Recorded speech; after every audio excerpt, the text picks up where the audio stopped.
I do not support corruption.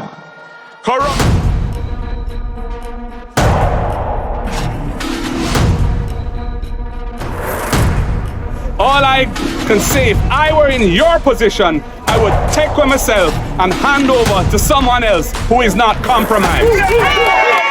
Thank you very much for supporting our channel. In today's views, my people, we'll take a look at an interview done by PortlandSpice TV. Great interview, Colin Bell. Big up yourself. So today, my people, we got to pay keen and close attention to this interview he did with Ralston Hyman. So let us get into it, my people, and see what we can learn or understand from this. Thank you very much.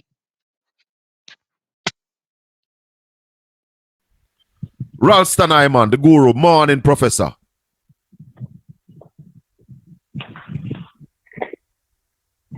Professor. Yes, sir. Morning. Morning, Ralston. Welcome to PortlandSpice TV. Yeah, man. Give thanks. Bless up. Ralston, I tell people all the while that my respect for you, and not because me like you, and not because me didn't know you a long time or me and you grew, and not because we drink a bar together. It is because of your intellect and your ability to see the thing for what it is and call it. My respect for you has been earned, sir. Yeah, man. Because we use data, not emotion. Data. Data. Yeah, man. So an analyst is someone who uses data to draw conclusions, not gut feeling, right, friendship or political affiliation. Like the guys that you see running up their mouth on TV and all of those things. Dr. Gill said when you have gut feelings, you must go to the toilet. Correct. Ralston, a number of things this morning. A number of things. The FinSoc archive has been out. That's up for discussion whether it makes sense or not. One. The government, even after Prime Minister Brogard Holness said the dollar is stable, 90 million US was dumped this week trying to save the dollar. That's where I want to start, Ralston. If you say the economy is doing well, the dollar is stable, how is it possible that 3 times in 1 week the Bank of Jamaica had to intervene in saving the Jamaican dollar? Talk to me. The answer is simple. The Prime Minister don't know anything about economics and he's out of touch with the economic reality. So what he's doing is going around and spreading a whole lot of propaganda. The Bank of Jamaica had to intervene in foreign exchange with $90 million this week to get the dollar from $159.48 to $158.83. Simply because the country is not focused on production and exports and not generating enough foreign exchange in order to run the economy. Just as simple as that. So you spend 90 million US, because we want to make that clear. That is United States dollars. 90 million to save less than $1. And hold on. This is this week. In previous weeks, they have been doing the same thing. Remember, the dollar hit the 158 barrier. Since it hit the 158 barrier, they have been intervening. And we still reach the 159 barrier and going to 160 because the country is just not generating enough foreign exchange. The trade deficit was 2.3 billion for the first 5 months of this year because exports continue to fall from a low base because Nigel Clark don't know anything about production and exports. He's just a bookkeeper moving numbers from one place to the other. Now, Ralston, there are some serious issues laid out here. And one other thing I want you to explain to my listeners before we go any further. Spending this money to save the dollar, does it carry a positive effect or a negative effect for the country? Because every time you intervene in the foreign exchange markets, you waste US currency and then the dollar goes back to the same level or drops even further. So it's a counterproductive, it's a wasteful exercise in futility and stupidity. What you need to do is to concentrate on production and exports and production for import substitution, because those are the things that are driving down the value of the dollar. The government is not focused on production. The Planning Institute now tells us that the economy is flatlined during the second quarter, April to June, 0.1%. So Clark's growth record is very bad. No, exports continue to decline back to back for 5 straight months. All right. So we can understand export declining as well, because what happened to our agriculture base? Is that back to where the production used to be before Berryl? No, man. You mad? All right. Ralston, I don't want to get emotional about this, because this is very bad and people don't understand. So you spend 90 million US dollars making US dollars available. The intervention over the last 2 months is more than $200 million. 200 million US. Over the last 2 months. What that do to the debt? What that do to our debt? Because where we get that money from? Well, that is from the net international reserves. So some of those money are the monies that flowed from the tourism sector, flowed from mainly remittances. So now that the remittances are declining and the exports are declining, that is why you are seeing this massive pressure on the dollar. So, for example, when they did the first intervention, they pumped 30 million in the market, but the market wanted 76.5 million, and that is why they went back again and pumped another 30 million. And that is why they went back again and pumped another 30 million, because we're in the Christmas season now, and everybody is importing. But hold on, if it needed 76 million, why you never just pump that one time instead of go 90 million over 3 times? Well, you have to ask the governor of the Bank of Jamaica and his team about that. Ralston, there is no production happening. No. Berryl destroyed the agricultural sector. The minister said it is about $10 billion worth of damage. Have they pumped that $10 billion back in agriculture yet? No. When they said they're going to do that? They'll tell you that the assistance is very slow and all of those things. And then there's also the problem, apart from the damage to crops and everything, there's also the problem with the rural road network, which was already bad. So if you talk to people like Norman John, the managing director of the Mavis Bank Coffee Factory, you know, coffee is one of our biggest exports.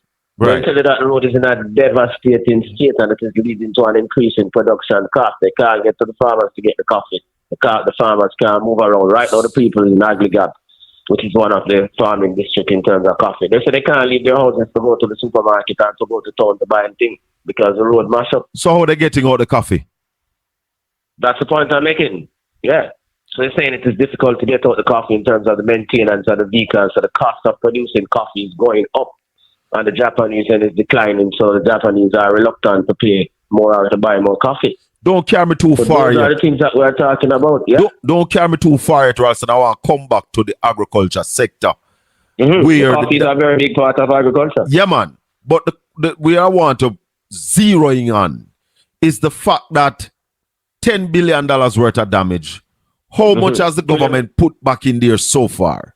Preliminarily, it's about $3 billion, and the farmers are saying the assistance is very slow. They're giving them little fertilizer here, little fertilizer there, little this, that there, little that there, yeah. And the road network is extremely important because the people have to move the thing from point A to point B. Tell me something crazy. To the market. Tell me something crazy.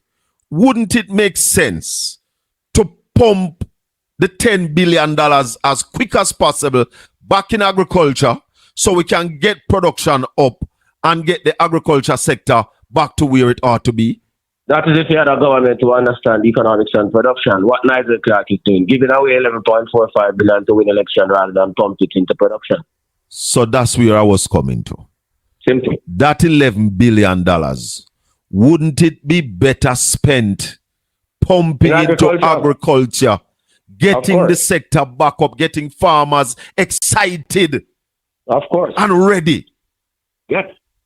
So, is it, Ralston, that the government takes $11 billion in a loan of taxpayers' money, give it away, that you're not going to get no production from it, and still leave agriculture to suffer? That's what they did, and that's what they're doing, and that is going to lead to more imports and more slide in the value of the dollar because the people are taking the 10 to 20 grand and buy a wig or buy some imported goods and then something, leading to more pressure on the dollar. That's why I'm telling them don't know anything about economics. So, without apology. So they never said that they're going to run with it, but it look like they're running with it. You know, they're flying with it, not running with it, flying. $11 billion. When them say Marshall run with it, is a bridge them their billion. Which has value for the country. Plus Highway 2000, I think, was a part of it. Precisely. That's the point I'm making. They are spending the money on consumption. They are flying with it. Remember, the airport money them are used to do that. So I fly with it. Ralston, I still staying with production for now. Yeah, because economics is fundamentally about production. Economics is not fundamentally about collecting taxes and paying down debt. Economics is about production and distribution and creating employment. That is what economists do. Bookkeepers talk about paying down debt. No. Isaac Clarke is a bookkeeper. No, Ralston. Is there any country around the world that you could point us to that has used this model to recover and grow by over 3%? No, you can't. And that is why you look at the numbers, they say the economy is declining. We're now at stall speed, then the car shut down. The next thing that happens is I'll drop over the precipice. No, man. Is the plane going to drop? Got the plane climb and it's stall now. Precisely. That's the point I'm making. It need petrol, more rev to go forward. The petrol is production. Production. You can't grow without producing. Simple. That ABC, that 101 economics. That. But I'm not suggesting for any minute, people, that we could produce in agriculture enough to turn around the economy. But we could produce to stop buying some of the things we are importing, isn't it? That's correct. The food import bill was almost 800 million for the first 5 months of this year. That helped to drain the foreign exchange. Yeah, we could be producing more to reduce the food import bill. We could produce in more energy to reduce the energy bill because that is one of the biggest bills. We could be producing more and doing research and development to reduce the amount of imported capital raw materials that we are using in the production process. We could be producing more so that we can export more cocoa, $7,500 per metric ton globally. If we're producing that, we'll be making money. We could be producing more in money. As the manufacturers tell you, they could be producing more if they were getting more inputs from the agricultural sector, because one of our basic imports, exports, agro-processing, all those things. So the fact that agriculture is down is crippling the economy because a lot of the things that we export are agricultural based. We could be reducing the amount of killing taking place in the rural areas if we had demand them deal with sophisticated agriculture rather than deal with scamming. So that would also reduce the amount of money that we have to spend on security. So the bridge, the road building, the Montego Bay perimeter road, I see the Prime Minister making big out of it. I see he's out there saying that we're going to build a new airport in rubbish. I am rubbish, promise. So why you deal with the thing them now? So like I tell your wife, say, yo, baby, the next year, I'm going to do this, but I say, yo, pick them on some food right now, the pilot to our fictional also I'm paying. But I tell them about the future, more I hear about now, because if you not deal with the thing them now, how you going to deal with future things? Them things are just conducive. Give us a little bit on the prediction going forward, Ralston. The next quarter and the first quarter of next year. The next quarter, the economy will decline. The plan is to tell them 0.1% for this quarter, 0.8% for the first 6 months of this year. Barbados grew by 4.4% for the first 6 months of this year with a debt to GDP ratio of 115%. Jamaica crawled by 0.8% for the first 6 months, 0.1% for the last 3 months. The next thing is decline. How many bad information have we gotten from this government? They told us that the travel advisory on Jamaica by the United States would not affect Jamaica tourism income. We now heard Nigel Clarke in the supplementary saying that it did affect Jamaica. Right. Yeah, misleading information. Then we tell you why Prime Minister Brogan was telling people that the dollar stable. The dollar dropped to $159.48. While he was saying that it was stable. While he was saying that, the very minute that he was saying that, that was what was happening. So there's a whole lot of cluelessness and propaganda. If you notice, most of their psychophants are now silent because them see the results of play out. Remember, I talk about the economy. That's why they switch to FinSac now, because them have the economic record to talk on. So they FinSac now. They post the FinSac archive to try and muddy the water. Yeah, man. Let's go there. Yeah, man. The FinSac archive, Ralston. It make any sense? No, it don't make any sense because I'm saying $150 million. All the shot was the most pompous about. Hold on. that $150 million was spent when? 2016? Or Yeah. Or it started in it's Them 2007? started in 2009. All right. The question I want to ask you before I go any further. What is the value of that 150 million now? Then the value then. Well, if you look at that now, that would be like 300-400 million now. So it was good money. Yeah, good money at that time. At that time, the exactly. exchange rate And that's why I ask. like and that's why I ask you to compare the value. What that would look like now. That's why I'm telling you, like 300 million at that time. The exchange rate was 76 and change. We're now 150 and change twice. Yeah. So we spent close to half of, well, let's call it 300 million. Mm-hmm. Look at it as 300 million. And we got no report. Yeah, but I'm saying that the then minister was saying that the report is going to be published. The report is going to publish the Great Artist. But I was reading an article this morning. And from the article I was reading this morning, Ralston, there are still people in the parliament that makes part of that report. And in fact, in the article, Omar Davis was saying that he might call out the names of people who were sitting in parliament at that time. And I'm saying those people are still in the parliament now. Do you believe it's a conflict of interest why a report was not produced? Yeah, man. No, me not believe. Me know that. Remember, I mean, used to study Omar, so I know everything will take place. Yeah, man. So, the archives out there, isn't this also a recipe for confusion? Nigel Clark did that as part of the political, just like when the 11.4 billion, that was part of his final shot political propaganda. That's why I'm in a rating. Yeah. Never rate Nigel Clark. No, Ralston, I know you don't rate him, but you have to give him some props because the man navigate the thing in a way that if you don't open your eyes, you will believe that he's the best thing. Yeah. He speaks well. Well, as somebody who I have more experience than him, I'm not rate him because I'm not saying appear foolishness and bankrupt the country. The fact that you have to spend 12 billion of money when you earn it, 12 years of money when you earn it, and then you take the money and do foolishness, you bankrupt the country. If he was a real scholar, he would have read about Professor Paul Samuels. So Paul Samuels is the uncle of Larry Summers. Paul Samuels used to be the economic advisor to U.S. President John Fitzgerald Kennedy. He teach at MIT and Harvard. He said, the stories where one generation can place a burden on the next generation is to leave a massive debt and to run down the human capital and physical infrastructure of the country. As Justice Sykes, I tell you, everything in Jamaica run down. Courthouse run down, road run down, bridge run down. The people in the gap now, them can't get to go buy some food. You follow me? So, rubbish you might do. Yeah, you spend future earnings for consumption today. Yeah, so you tell your wife, say, yo, never borrow some money when we forget 12 years from now. You spend now.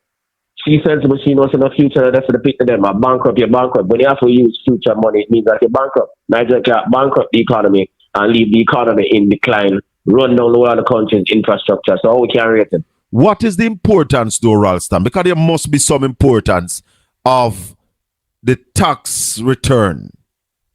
Is it? There's no importance except political, man. What can be the importance of that? You use future money if you give it out. And you spend, if you spend upon the courthouse them and the road them and productive base of the country and big up agriculture and big up the road them and big up the school them and big up the courthouses them, then we have said it makes sense because those things will help us to earn money in the future. When people get them money, all they have to them are head to the rum bar, them are head to the shop, them are head to the hairdresser, and just wasted money. I said to somebody the other day, they don't say, and then children's money they must spend. As Bob Marley said, you eat your bread off tomorrow. But what I said to some people, that anybody who is in need, who need $20,000, will not be able to get this $20,000. Correct.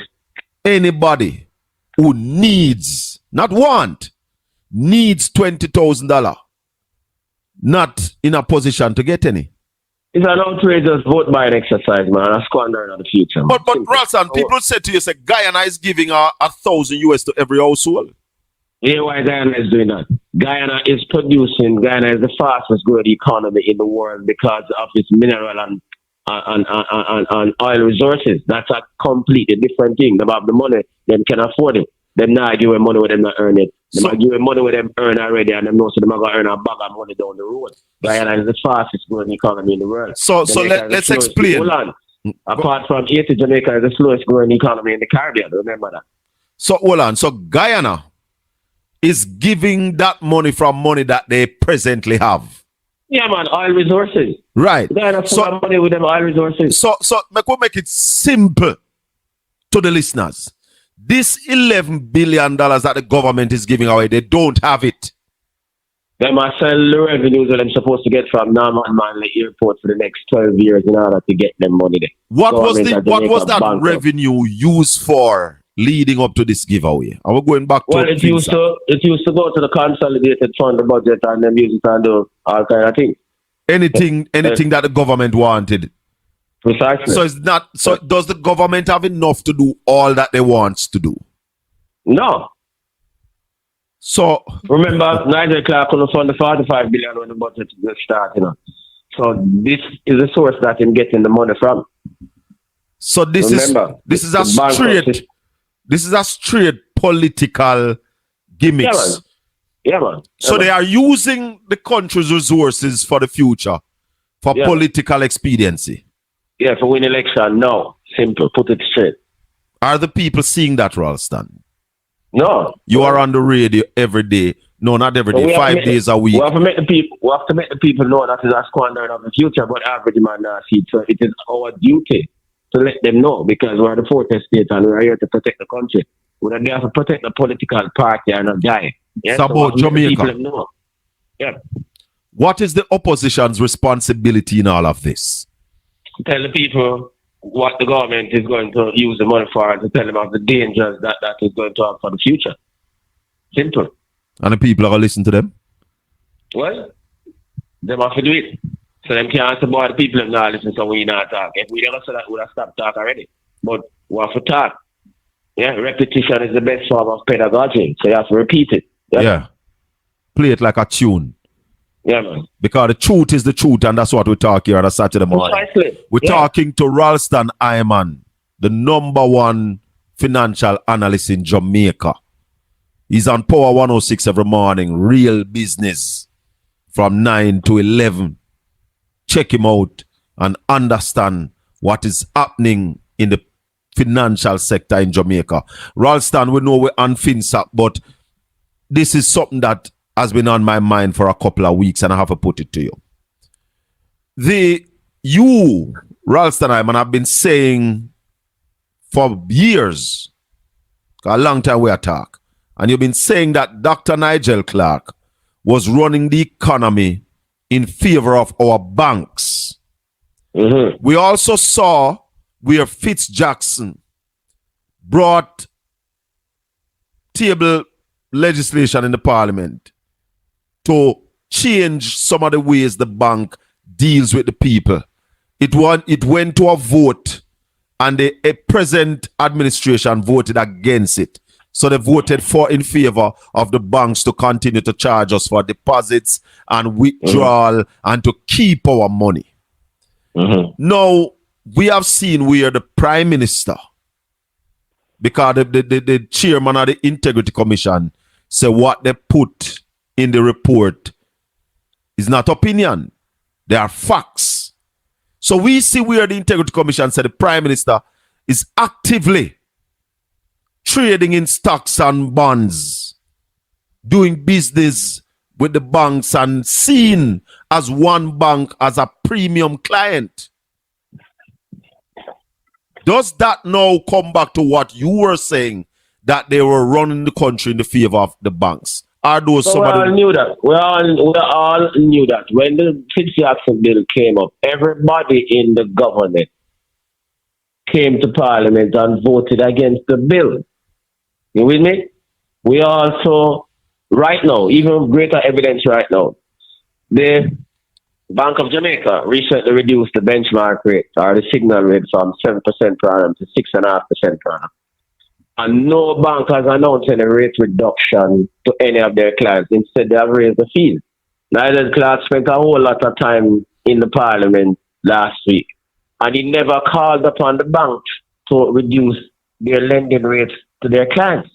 What is that telling you? The economy is in a recession, and the banks have not reduced their benchmark rates.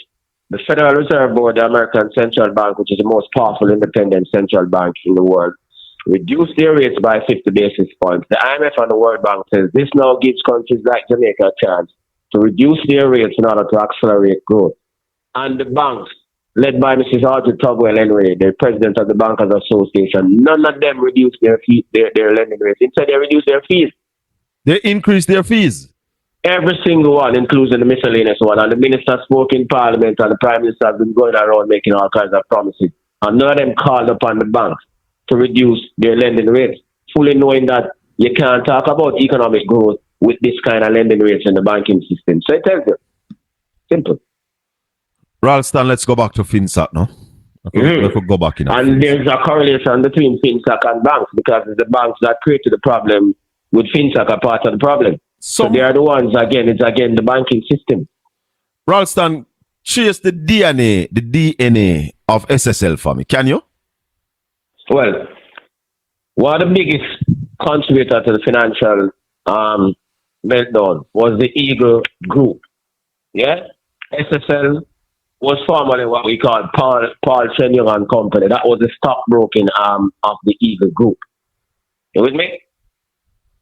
Yeah, the man who used to run SSL, Mr. Croft Perry, he was the man who was running Paul Chenyong and Company, the stockbroking arm of the Eagle Group. So that's where it came from. They went down with 14 billion and change for the taxpayers. That is in the FinSac era. 40 billion FinSac money that we're talking about. To them amount was $14 billion. 14 million.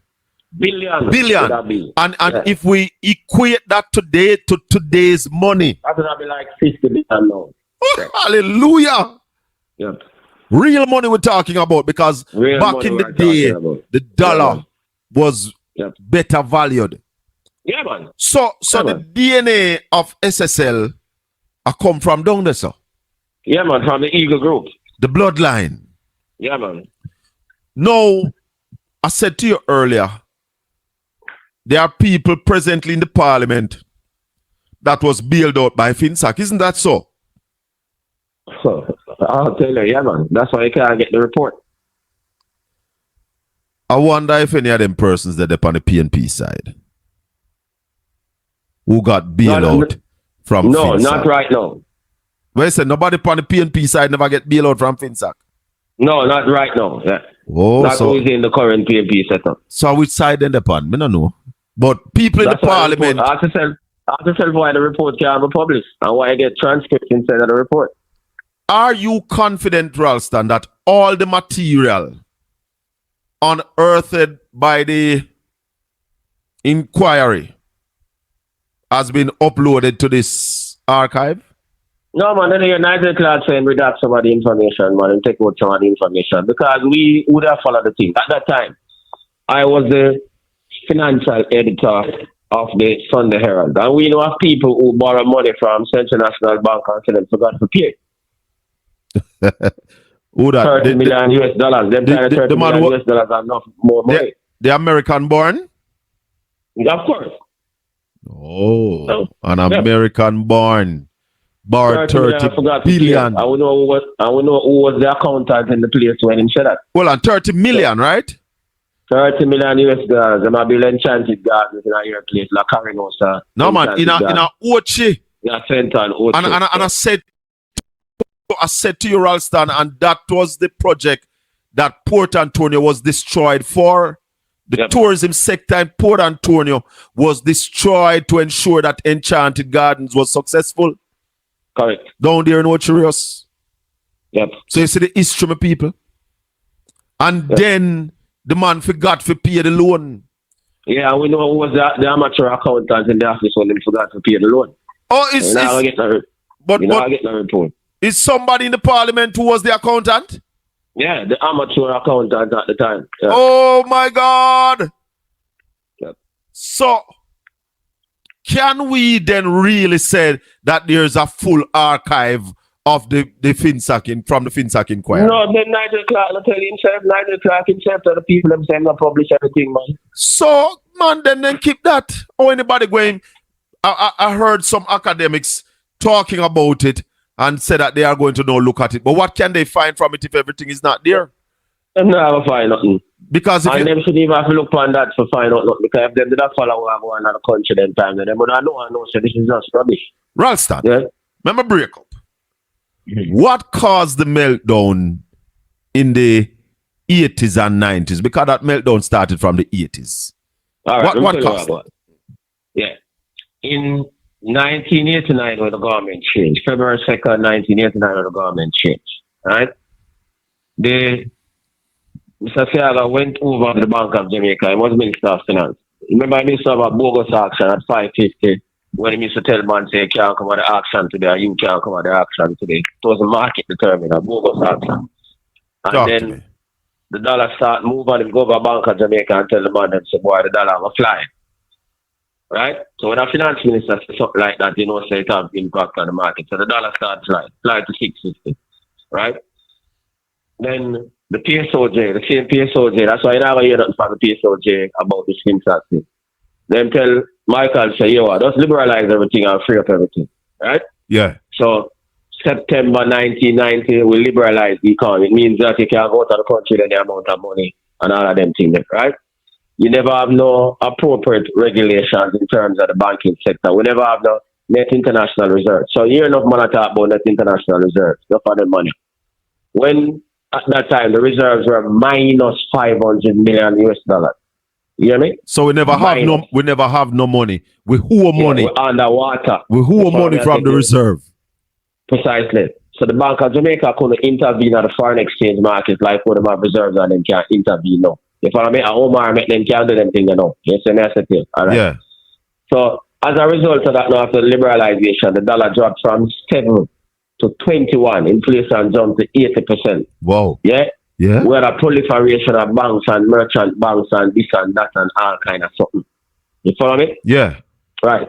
So when Omar became finance minister in 1992 now, because inflation was 80%, and jack up the interest rates. Yeah? So I saw you find out the high interest rate regime. So it was a combination of the premature liberalization, the high interest rate regime, and the thief in bank of them, because two of them know them now have the regulations to regulate now. Them do all kind of things with the people and money. Yeah. So if you notice, every bank at that time have a big building. So you notice the Eagle Group them build this massive complex of a manor park. Yes. Yeah? Then Rylands build this massive complex, corporate merchant bank build this massive complex on Trafalgar Road. Yeah? Central National Bank, this massive complex downtown. NCB Group, massive towards them, mutual life towards and all of them things. So they might take the people their money and tied up in a concrete. When you put your money in a bank, demand deposit being said. If me put my money at the banks now and go to the road and turn back and say, more about the money, I'm supposed to be able to get it back. Of course, yes. But when them take the people them money in a building now, them can't give back the people them money now and then resort to the BOJ to borrow money. Because these banks were no longer liquid. Precisely. Yeah, so they have to borrow from the BOJ. So after them build up all of this thing. Yeah? So people go now and them can't get their money and start a run. A run on a bank means a man go and say, yo, you know, so I'm going to get no money, brother. And tell him, friend him, and friend him. And everybody start go for their money. And that's how the system start collapse. It starts with Blaze Trust and Merchant Bank. You fish part CVM there? Yeah. And that's a Blaze Trust and Merchant Bank was. That was for them complex. Okay. Then, in 1994. Then it got to Central National Bank in 1996. Then Workers Bank, the corporate group, then the Eagle Group, and I saw the whole deck of cards come crumbling down.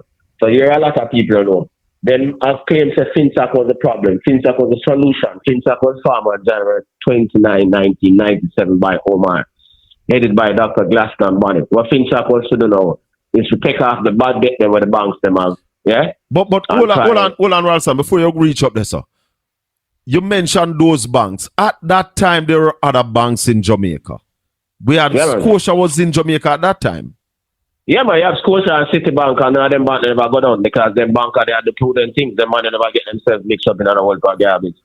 What you say a while ago, those banks were doing prudent things? Yeah. Because they have to get instructions from them headquarters, so them now do the foolishness with them outside. So what were some of the foolishness that these banks were doing? So, yeah, me I tell you, I build up a big building and them thing there and I pay themselves one bag of money. Delroy, Lindsay, Dan Crawford, Paul Chen Young. Get me I say to you? Yeah? And you have all, as I said, man, I borrow money and say them forgot for pay. So hold on. When the man borrow the money and forgot for pay, the bank never take the asset where him use secure the loan? No, that is what I say. When the bank gets FinSac now, then all of them to take place because it was a friend and company business. Everybody are breaking. You know, so you have all man who give all 10 banks the same collateral. So yeah, he's a car and borrow money, yeah, 10 banks the same car. Hold on. In the Integrity Commission report, they were saying that a loan of $50 million was given on some securities that weren't even present at the time. That sounds similar to this. Them to that do the financial sector crisis, man. What about? But that's what I say. But it's something in this report here sounds similar to what you just explained. Yeah, man. That's the point I'm making. Yeah, man. Continue. Same thing. So that one.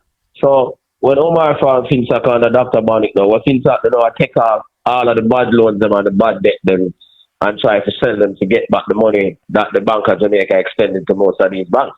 And even after we get it back, taxpayers have had 40 billion because the government have to pay out everybody and make sure that the people who have their money get back their money, insurance policies and all of them something. Yeah, if the economy that collapse, it costs us $140 billion to make sure that the system that collapse. And all of them money who culpable runway. So why not tell people why them money runway? Why Paul Chenyoung did runway? Why Dan Crawford runway? Why Berryl did the runway? PNP run them or PNP runway man them? Oh, okay. No, sir. Yeah, okay, I hear you. Ralston. So here we are now at this place. Have we learned from that meltdown? Well, people like me learn. I don't know if the man them who not publish the report learn anything because they might use for politics. And what we should have done is to ensure that the people of the country learn a lesson from that. But when you hide the information or try to politicize the information, yeah, now learn nothing. Because one of the questions more ask Nigel Clark.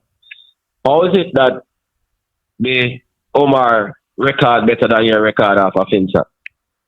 I asked him that yesterday and tell him to call me and tell me and I know still can't call me and I say to him again, man, bro, God.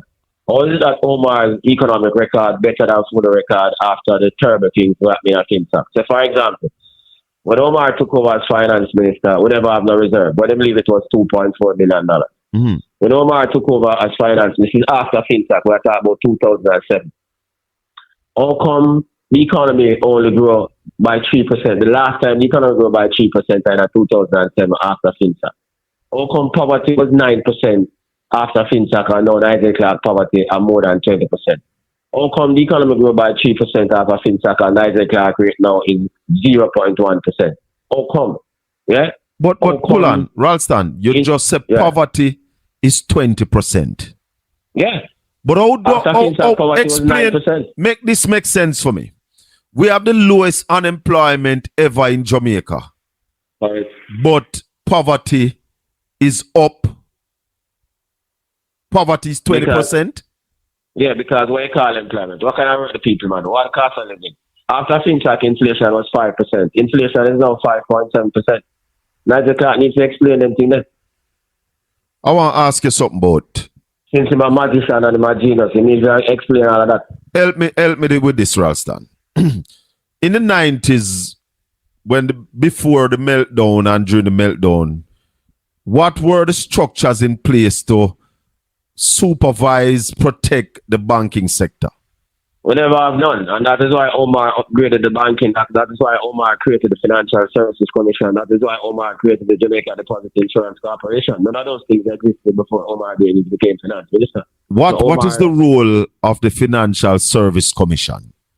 Is to regulate the non-deposit taking institutions such as insurance companies, security dealers, and them kind of people.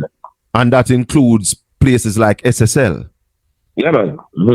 Now, Ralston, I want to take you to a Brian place. Winter was the first executive director of the FSC. The point I make here is that Omar Davis built financial institutions and also had a better economic record. Nigel Clark has built no institution and him run down the country to nothing, bankrupt the country. So, But I want to reach a place, because I am seeing something and I want you to tell me if it is valid.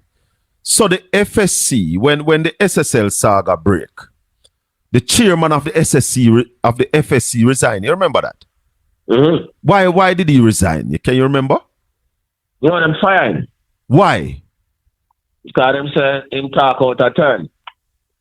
You remember? Nigel Clark fired him. Everton McFarlane.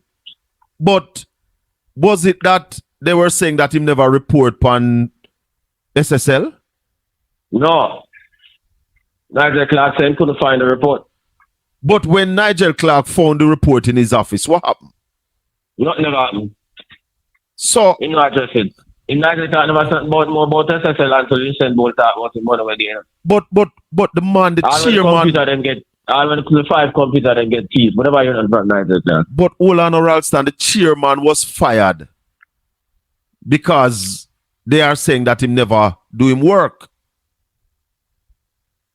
No, sir. Well, that's not true because the man sent the report to get them. No, we know that no. But even after he was fired and the report was found, it Nothing just goes was up. done. Yeah, nothing was done. Yeah, you said the last time Nigel Clark talked about SSL when you send both the day saying I get back in money. Even them thief the 5 computer, whatever you know from Nigel Clark. So we have the FinSac archive. We have a similar case that happened now, Yeah, even after safeguards were put in place. correct. But will Usain Bolt get back his money, Ralston Hyman? No, unless we the taxpayers give it back. Will that have an impact on Jamaica if him not get it back? Eh? Will it have an impact on Jamaica if Usain Bolt don't get back his money? Well, now quote, in answer the question, I quote Nigel Clark himself. Mr. Speaker, this is going to have a deleterious impact on Jamaica's international image. And that's why we leave no stone unturned. We're going to bring in Scotland Yard. We're going to bring in FBI. Yeah, Nigel Clark. What, 3 years later? Yeah, man. 3 years later, Usain Bolt not get back his money. We'll get back in money. And Nigel Clark is going off to the Next island. week. He's running away next week. Yeah. How does that look? Does that have a good international look on a No. proud nation? No. Could never.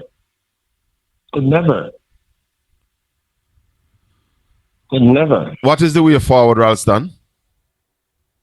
Well, right now, the way forward is that the people of Jamaica have to examine everything, look at them life and see said the country is bankrupt. The infrastructure, in terms of physical infrastructure, is in rubble. The educational infrastructure is in rubble. Only 18% of our children can pass more than 5 CXC subjects. So I tell you that the future is bleak and that they need to make a particular decision based on wisdom and not by just selling their votes for the $20,000. They must realize that them future and them children and them grandchildren's future bigger than $20,000.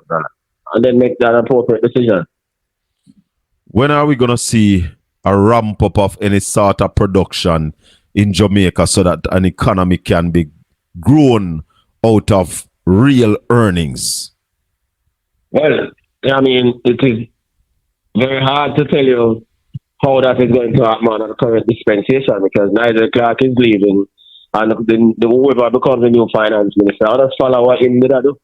Let us because what Nigel Clark was doing was approved by the Prime Minister. So again, the people have a decision to make as to whether this is what they want and whether this is appropriate for them. Because all of Nigel Clark's decisions are cabinet decisions, right? Yeah, precisely. Which have collective responsibility, my brother. Yeah, that is it. Yeah, man. So the people have a decision to make whether they want to continue like this. Yeah, no production, no future. The only thing you're producing is murder and scamming and those things. Tell me though, Ralston, it's closer now to that time. Who is going to be the finance minister?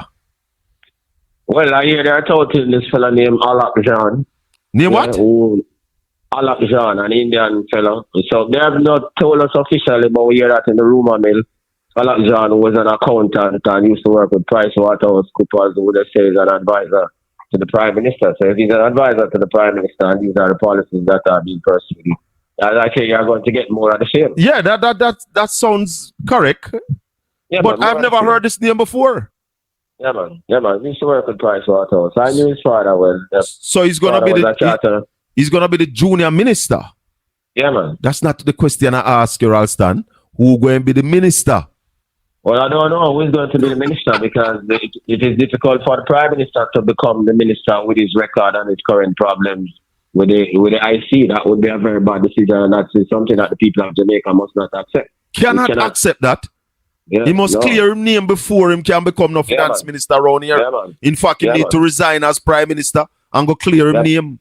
Much less to take on anymore. Well, yeah, man, I agree, 100%. So if we say good sense going to prevail and the Prime Minister not going to take it up, then who? Well, I don't know. That's the problem, and that's the one thing that is leading to a loss of confidence in the country because we have been on autopilot in terms of finance minister for quite a while, and people who's the junior minister now? There is no Xavier Mayer or something like that. Well, yeah.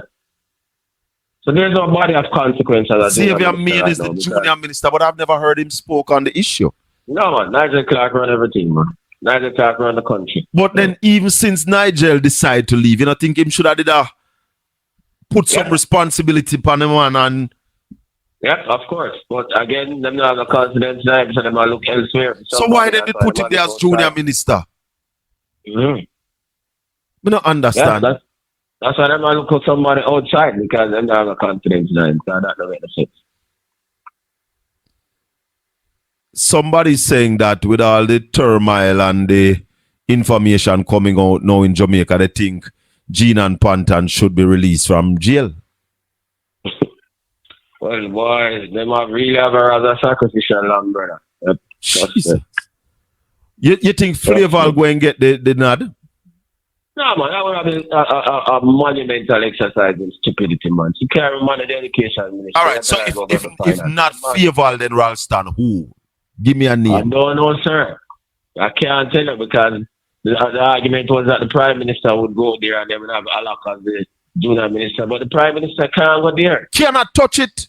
No. Not paying tax, accused of not paying his taxes, filing nil tax of a company that doing business. He can't look over there. He can't go there, man. If we do that, we'll come like be a banana republic. Getting a loan in recent time from a financial institution. No, man, I have to clear him name first for the IC before that can man. That's I'm on there. I say, oldness are taking it, you know. I'm on there. I say, oldness taking it. Well, that would be a very bad situation, brother. And if we allow that, it means that we're not dealing with nothing. Ralston, a couple of things before I let you go. What is Jamaica's earning on average now? What in compared to US annually, what we're earning? Just about 6,000 per capita. $6,000 per capita. The average Jamaican earns. The lowest in the Caribbean, only 80 below. Per year. My God. Only 80 in the Caribbean below. Only 80. And we're boasting a GDP of what? Debt to GDP of what? 70%?